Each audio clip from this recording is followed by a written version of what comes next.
Let me have some. Let me see what they look like. Just let me see what they look like. Hurry up. I am on a diet. I can't, man. They look good. Oh, they look good. Ah, they look good. Let me see. My son is fat. He done got some chili cheese fries for breakfast. Child, listen. You done got chili cheese fries for. You about to eat that for breakfast or lunch? With your little hoochie daddy shorts on. Have a good day. Love you. I know you didn't. You didn't say it back.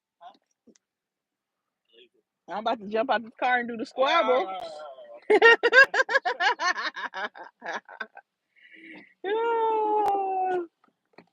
Oh my God. Happy Tuesday. What's good? You know what? This time got me all discombobulated. This is day 2 that my kids done got to school on time. Well, yesterday they would have been on time. Rashad would have been, well, he was still on time, but we got detoured on the freeway. However, I still got 30 minutes to blow. What should I do? Miss C, what's good? How are you? Happy Tuesday.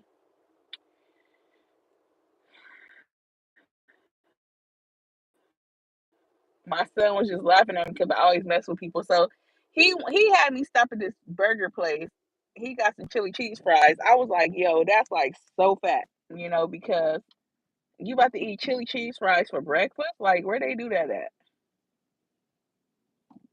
I ain't gonna lie, they smell good. I wanted to taste them. Oh my God. But I low key semi got a headache. It's an ugly day outside. It's real gloomy in Southern California, IA. But guess what, you guys? Guess what I'm about to do? I am going to the reunion tour. Hey, look at all that dust flying. Geez, I need to get the car washed, huh? Little particles and stuff. What the hell? But yeah, I'm going to the Kirk Franklin reunion tour. The Clark sisters are gonna be there. What's his name? Israel Houghton, Ty Tribbett, Tamala and David Mann, and of course Kirk Franklin. It's a beautiful day today. Where you at, Don? Where you at, Don Play? Because listen, it is ugly today. Look, I got a big old hoodie on. Like, this is my mood. Hoodie season, you guys. Hoodie season. I didn't do my baby hair, so I just kind of had to, like, pull a little down real quick. I am definitely gonna enjoy myself. Look at it. It's ugly. It's gonna be another solo mission. Hey, y'all want to go to the Kirk Franklin concert?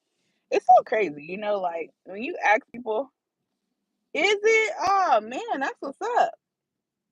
When you look at my nails, they just growing. Don't judge me. I don't know what this is like. Some cool. I made like some crystal light. It's crazy how the crystal light packages like that dye, like it sticks on your hands. Like, how is something supposed to be good for you? Look, this is not healthy. But anyways, yeah. So uh I have been contemplating going to this concert or whatever. The concert is tonight. They have one at the Staples Center, and then they have one in Anaheim at the Honda Center. So last night, I was like, man, I'm about to buy me a ticket. So I ended up getting me a floor seat on the aisle. So I'm gonna be sitting, on the end seat. So if I need to step over into the aisle, I could do so at my discretion. Um, but yeah, I'm looking forward to that. Nobody responded in the group chat and said they wanted to participate. So I'll definitely be going by myself. And then look, so I got put onto this guy named Larry June. Like, I don't know if you guys listen to him. Oh, and I'm going to get my eyebrows done sometime this week, child, because they are screaming. But I got put onto this rapper named Larry June. And so he been out the country or whatever. And so I'm like, well, I guess I ain't gonna be able to see this dude until next year because he out the country. But lo and behold, I guess he coming out with a new album, and he's having a listening party on Thursday in LA. But I didn't see it till like 3 days later. The tickets already gone, and they was free tickets. Okay, he was giving the tickets away. Peep game. So I had wrote in the comments. I'm like, oh man, this would have been a lit birthday gift. And somebody gonna slide in my DMs talking about, hey, I got them Larry June tickets. If you need them, let me know. So I'm already knowing he ain't trying to give them away. He trying to make some money off of them. So I say, well, how much you selling them for? This Negro gonna say $100 for 2 tickets. I was like, I just liked it. He sent me a picture of the email showing me that he really got the tickets or whatever. But like, I'm not about to pay $100 for no tickets that you got for free. Like, I would even done. It would even been better if you would have sold them for $25, like each. Like, okay, $50. I would have paid $50, but 100, like you, oh, that's overkill. Like, it ain't that serious to me. I'd rather wait. Because low key, I wanted to enjoy that with the person that put me on to Larry June anyway. So I would prefer seeing the person with the person that put me on to him. Um, but yeah, what's up, Killer Killer? What's GDN? What does that mean? Girl, it's girl. What's girl? What's good? Is girl lit? Killer Killer, what's good? Or is that good morning?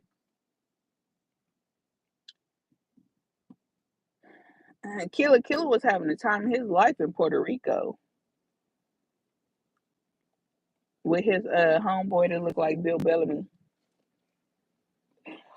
Woo.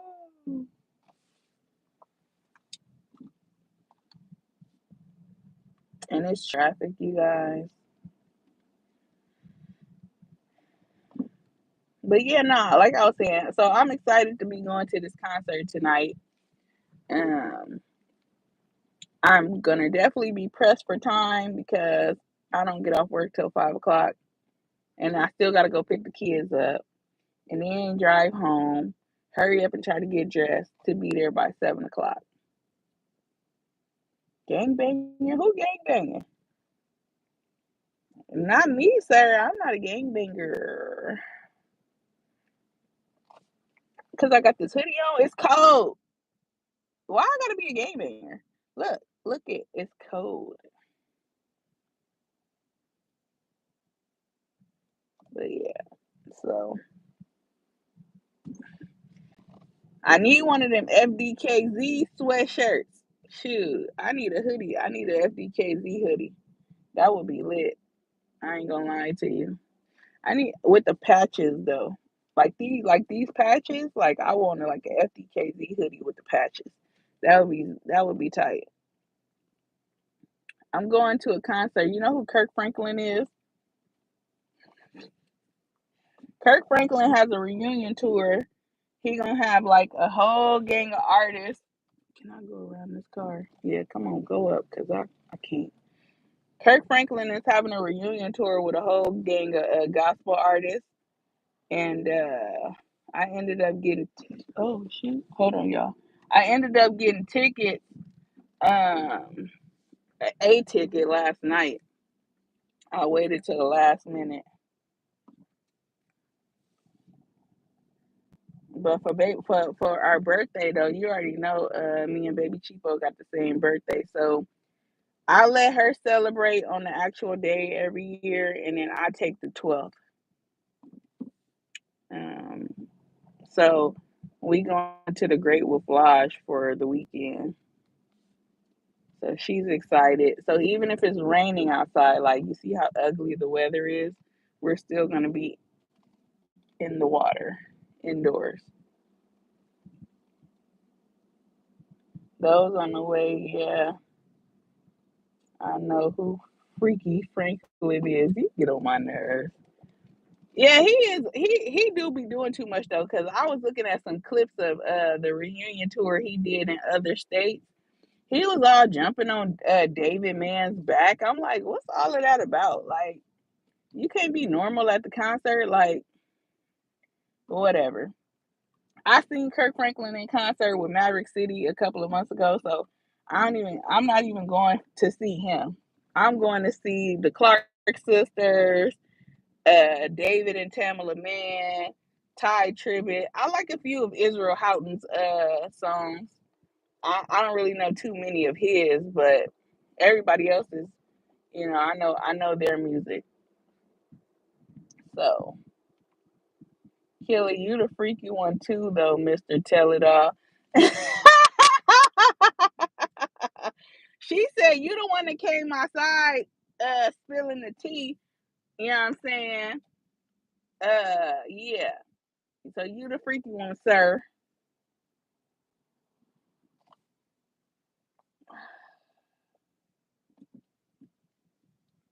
I've been playing. I ain't been to the gym. But the blessing is that I have not put on no weight. I've been eating bad too. Well, probably not the last few days, but last week, man, I had Jack in the Box. I had a fillet of fish from McDonald's. We went to the boiling crab like twice. Like I was just messing up. But thanks be to God, I didn't put no pounds that I lost because I still been trying to be active even though I haven't been to the gym. I'm trying to figure out how I can incorporate the gym into my work, into my schedule now that I'm back at the office full time. Like it was a little easier to incorporate the gym when I was only doing 4 hours in the office and 4 hours out. But now having dang, they almost hit that car. I'm gonna put my phone down right quick for a little minute. Hold on, cause they got a lot going on at this little corner right here. Um, but yeah,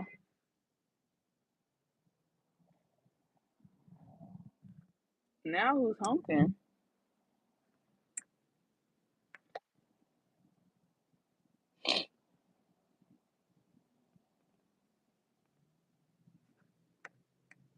Come on, sir, turn so I can go. Let's go. Oh yeah, yeah. Come on, go, sir, go, go, go. All right. Yeah. So back to what I was saying. You waiting on Thanksgiving? Yeah, me too. You know what? Last Thanksgiving, I'm trying to think. I don't think I cooked last Thanksgiving. These few holidays have been extremely. Yeah, I definitely don't think I cooked last Thanksgiving. At least I didn't cook the traditional. We probably had some other stuff, but honestly, I just can't wait to cook some dressing and some sweet potato pies. I don't cook turkeys. I make a ham. I don't like turkey like that.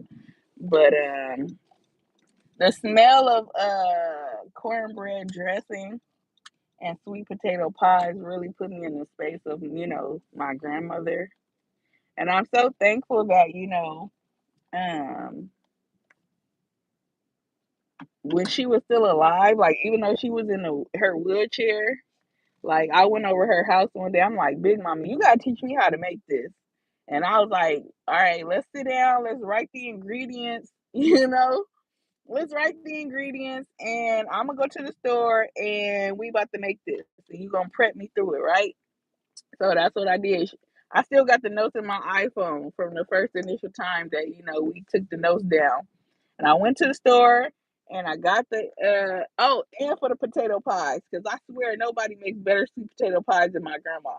Like yeah, but anyhow, that's neither here nor there. So because everybody would say that about their grandma, But anyhow, so I went to the store, got the ingredients for both of them, and we went through it. We prepped it, together. She was like not a measuring type person, but like more like to taste or whatever. So boom, we made dressing at Thanksgiving, and it was amazing. So let me tell y'all what happened the next Thanksgiving.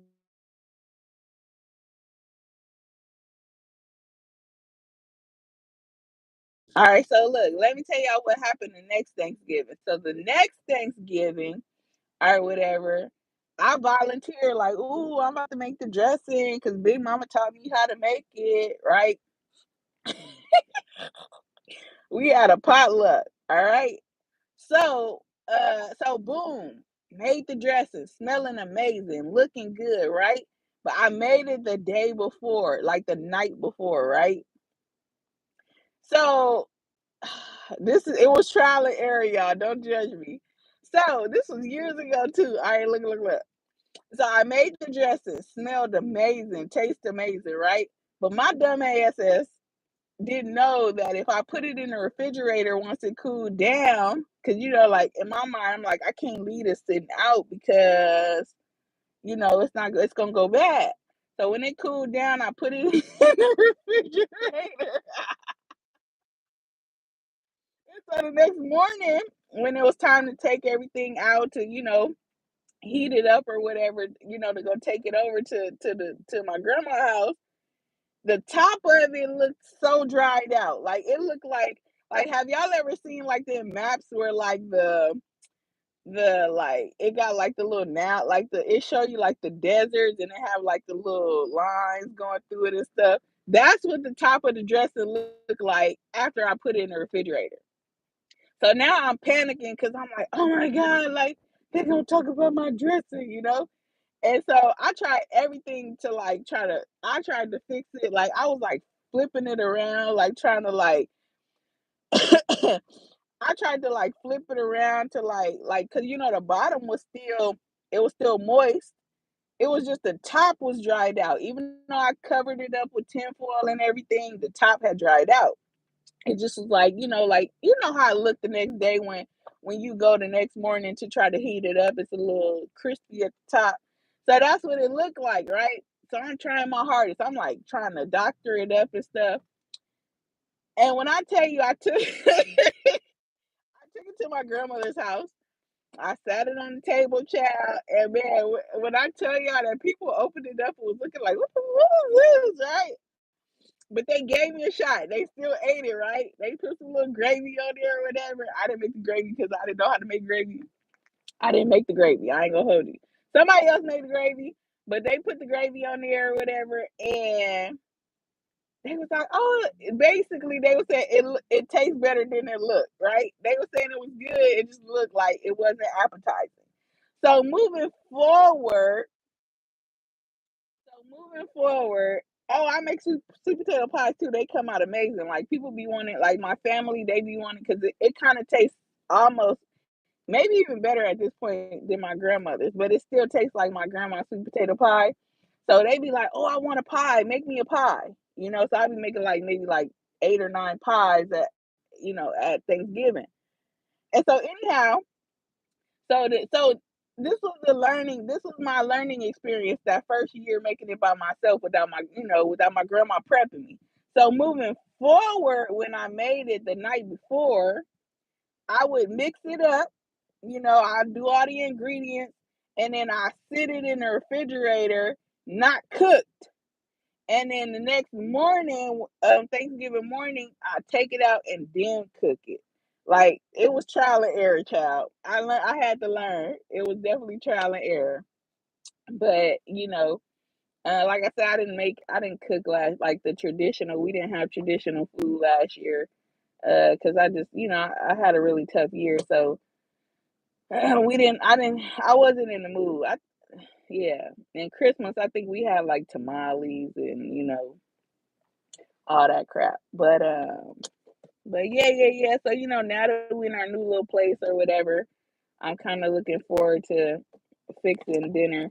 I'll probably cook like a roast. I'll probably put a roast in a crock pot.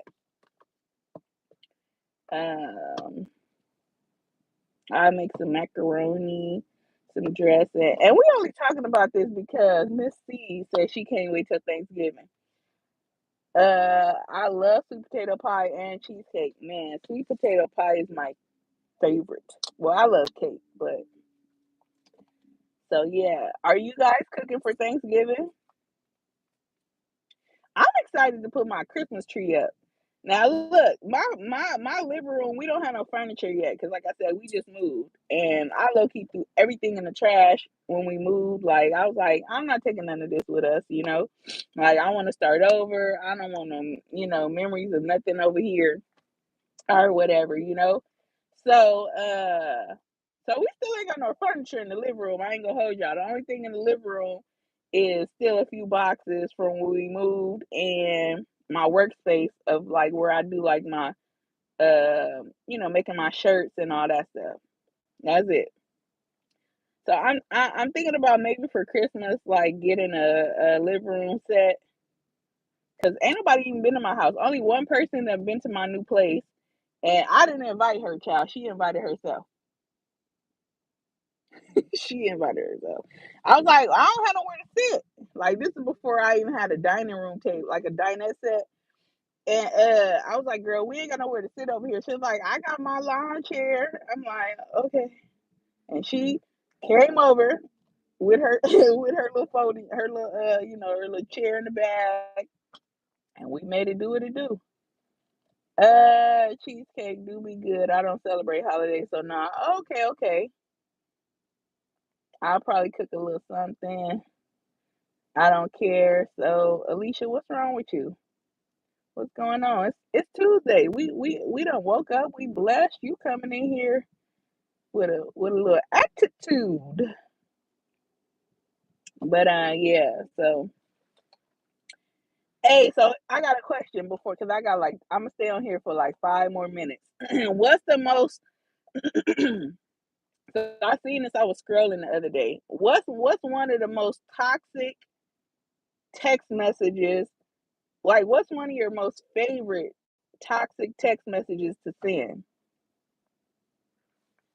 That's my question. What's one of your favorite toxic text messages to send?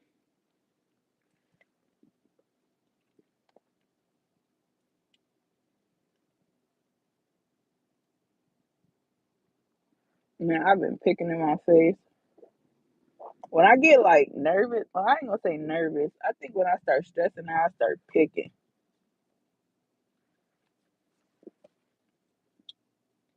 My mom, not my mom.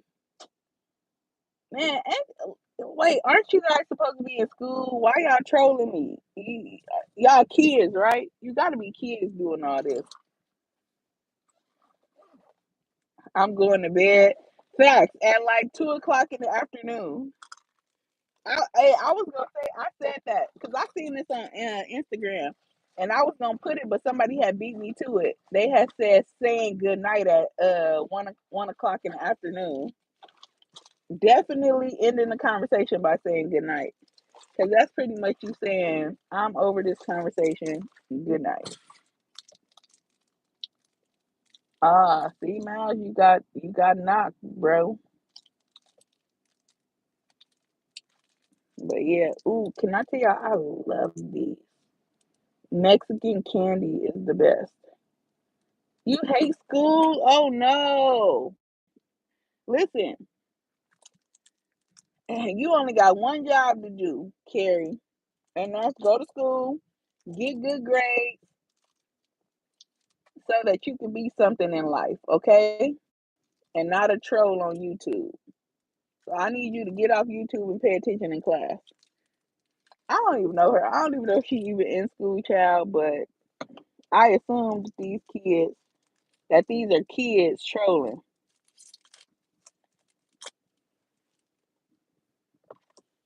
Dang, I didn't know these messages were toxic. Like saying good night. Like, who's gonna say good night unless they work graveyard? Then that's a different story. But who's gonna say good night at 1 o'clock in the afternoon?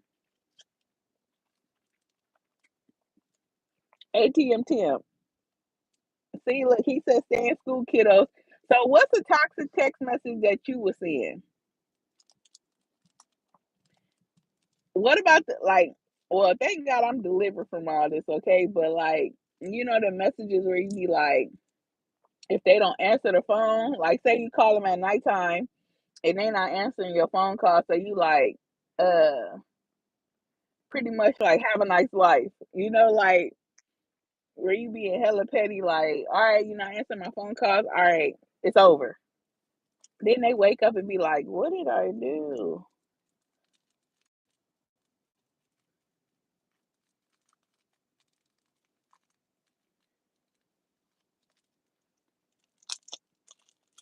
When I tell y'all I look like a bum at work today, it's an understatement.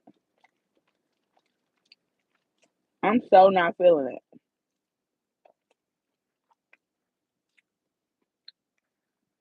Dang, where my other coworker at?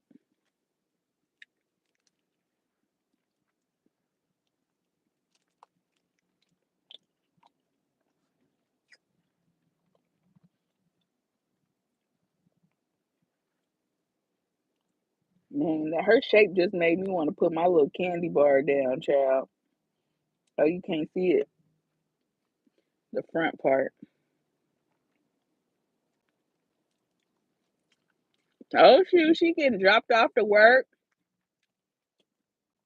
Hey, when I be in the car, you just see everything. It's like, all right, her man dropping her off to work. Now, they be like the men drop you off at work and then they go and do their thing, like on Baby Boy. They take your car. I wonder is that her car? Let's see if it's a man. It's probably her car though, because the windows is hella tinted. But then again, my windows are hella tinted too. Oh, it is a man, child. He got out. Oh, okay. Wait, is that her son? He looked too young for her.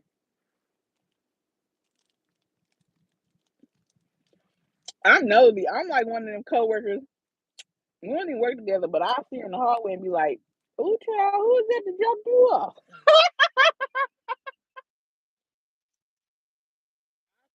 Stuff like, "Was that your son?"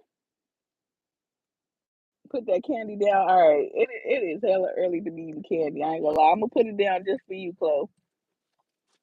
But on the flip side, let me show you what I brought for lunch. Look, sugar-free Jello.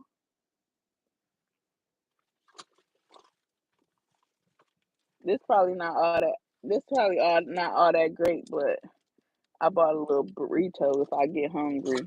If I get hungry, because my coworkers today is payday too.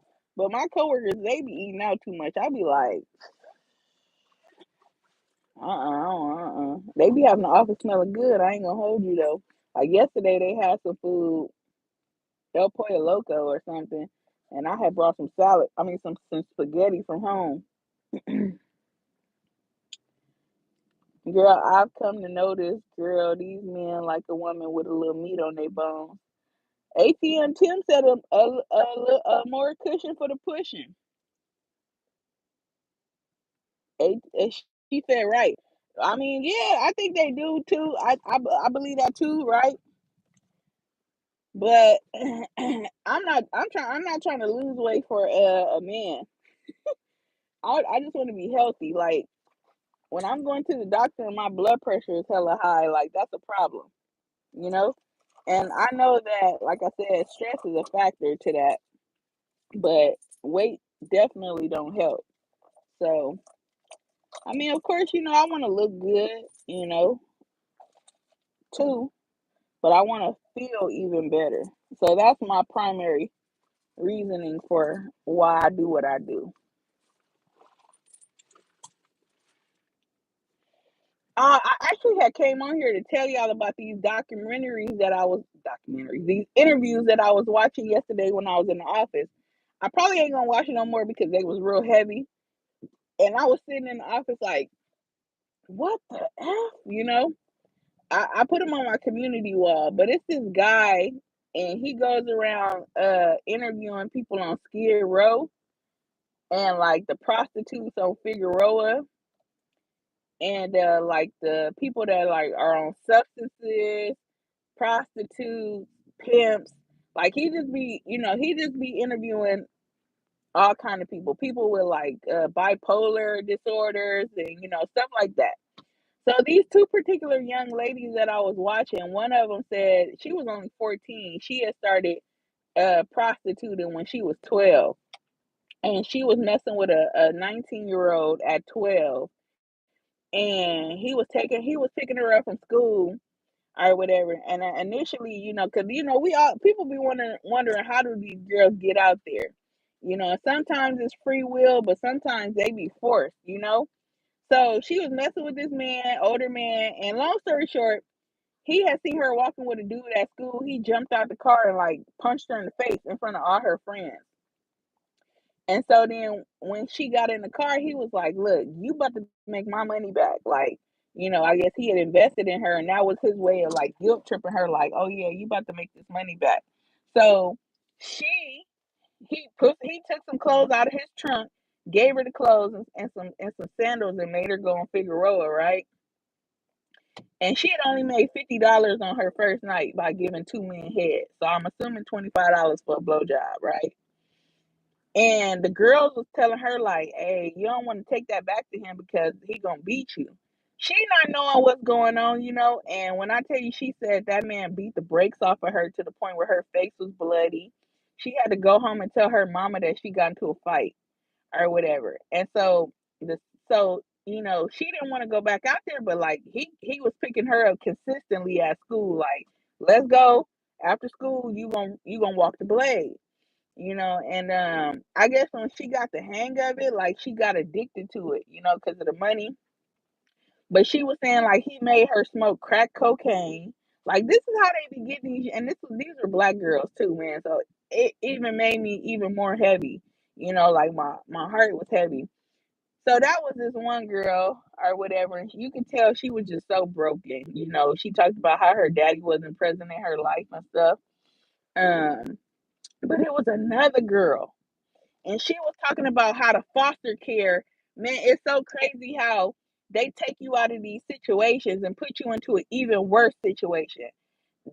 She said that the foster, they took the mother called DCFS or however you say it because she had abused her at 2 months, like physically, like the little baby had like black eyes and everything in 2 months. So they took the baby, put her in oh, then the grandma got her. The grandma lost her. This another woman. The grandma, she was beautiful too. The grandma lost her. She ended up going into a foster care home at 5. She said the foster care guy was raping her. Um, um, and he was on Sherm, y'all, and she was saying like to this day she don't like to show her body because when she was 5, she would wake up in a puddle of blood, and I was like wondering like, how come every time she was waking up in a puddle of blood? But what was happening was he was taking a razor, and she didn't have no pubic hair down there, but he was just cutting. She said so like down there in that area. She was saying how it's ugly and she don't like her body. Then she talked about how they took her out of that situation, right? And then they put her in another foster home, and this man was torturing her. She said that the man was he duct taped her to a chair, and she had scars on the side of her ears because he took a screw gun, like the screw, the little thing that screw real quick, and he drill. He drilled screws in the side of her face, and he was married. And oh, shoot, let me hurry up. He was married, and when his wife tried to intervene, he beat her up, and ever since then, he would lock her in the closet.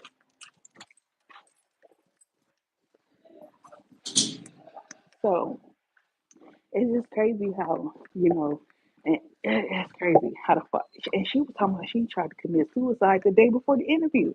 But I was so happy to see that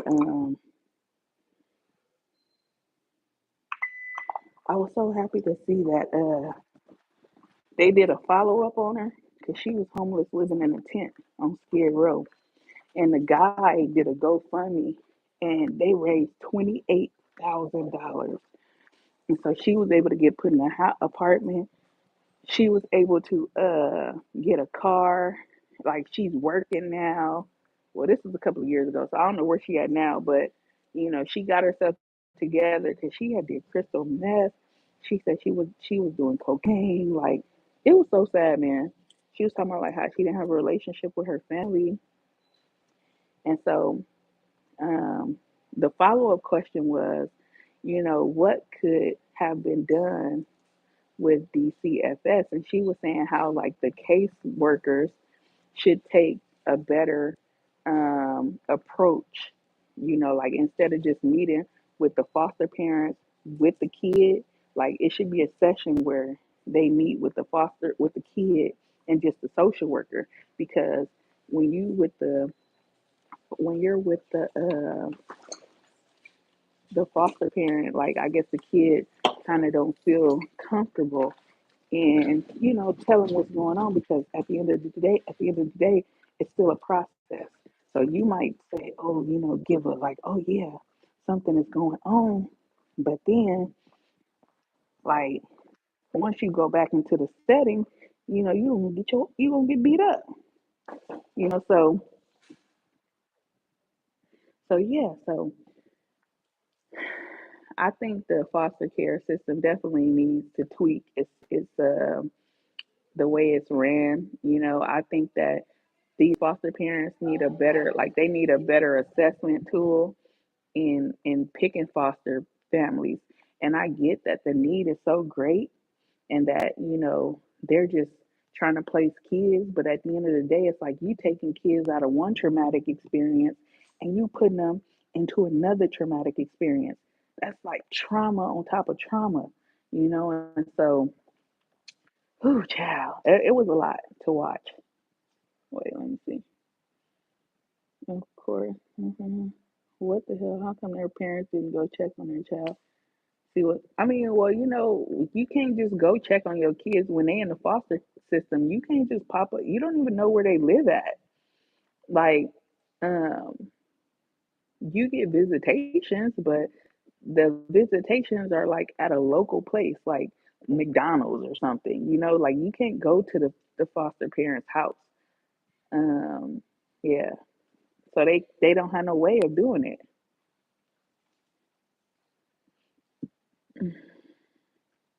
What's the name of the channel? Go to my community wall, and the interviews are on there. I had said something. It's the last thing I shared. Uh, the I want to say the top girl where I think I said I cried or something. That's the one that shared her story about being tortured. Going through the foster care system. And then I gotta go. But it was one on there talking about she was a sugar baby. And I laugh because I always talk about I want a sugar daddy, right? But she talked about how she ain't never worked a day in her life and how she got all these tricks to pay her bills or whatever. All right, boom. So she talked about how her dad was in jail for the majority of her life. Her daddy got out of jail and wanted to have a relationship with her. So her daddy was like, "Oh, you could come live with me, right?" I'm about to end it on this note. So she go to the daddy house, and the daddy was like, jealous of her boyfriend, right? So the daddy met her boyfriend, tried to beat her boyfriend up. Long story short, she said one day, she felt the energy was off. She said he was acting weird. So one day, one night, he like called her in the room and was like, he didn't have no shirt on and he had on boxers. And he sat there and was like, hey, look, like, I don't want you effing nobody. Like, if you gonna F somebody, like, you need to F me. Like, you don't need to be effing these other, niggas. Like, pretty much like he was telling his daughter, like, that's like, he's the person she should be having sex with. Because he had asked her if she was sexually active, and she was like, yeah. And so she said that she didn't want to get raped, like, 'cause she felt like he was going to like force herself on him. So she played the role, right? So she was like she said she got into her sugar baby character, and she pretty much was like, okay, go ahead, I need to get in the shower, like, if we gonna do this. She was like, go in the room. And so when he went in the room, she called her best friend and was like, girl, I need to come over there. And she said she peeked in the room and she seen him sitting at the edge of the bed, like where she looked like he was contemplating. She said she turned the water on in the shower and she left. She ran. Like she said she ran away because and she said after that it really messed her head up. Like after that she felt like she was out to get all men because of the experience she had had with her dad. And she was like, can you imagine if he would have penetrated me? Like I would have been like she said she would have been messed up in the head. So you man, it's whew, when you think you got it rough, it's some people out here that's really done went through it, and not saying, hey, that's on them, but it's like, thank God it wasn't me. Like, thank God that wasn't my story. It ain't my kid's story, and you know, it just makes you like just be appreciative and grateful. You know, because it's always somebody going through something way worse than you. That's, hey, how are you? You look nice today. What you got on? What is that? Fendi? Oh, Versace. Is it Versace or Forsace? Okay. Okay, and you smell good. Oh, you wearing Versace too? Okay, V. Okay. Hey.